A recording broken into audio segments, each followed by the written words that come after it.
Muso alayhissalom Alloh taolodan so'ragan ekanlar: "Ey Alloh taolo, dunyoda eng gunohi ko'p, eng gunohga, fisqqa, ma'siyatga cho'kib ketgan eng gunohkor odamni ko'rmoqchiman."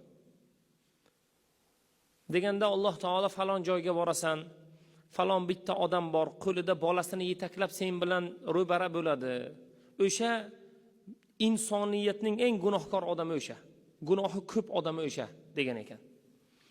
Muso alayhissalom haqiqatda Alloh taolo aytgan joyga borsalar, qo'lida 5-6 yasharlik bolachasi bilan dengiz bo'yida sayr qilyapti. Va uni ko'rdilar. Uni yuzini tanib oldilar. Va bu kunisi kelganda Alloh taolodan so'radilar: "Ya Robbiy, kecha eng gunohkor, fisqda, ma'siyatda, gunohda eng bardavom bo'lgan, eng gunohkor odamni ko'rdim. Endi bugun menga eng savobi katta, eng peshqadam, savoblari bisyor odamni menga ko'rsat." Deganda Alloh taolo aytdi: "Falon joyga borasan, falon mahallaga kirasan, falon odam eng savobi ko'p, mag'firat qilingan, umuman nomay a'molida gunohi yo'q o'sha odam." Bordilar.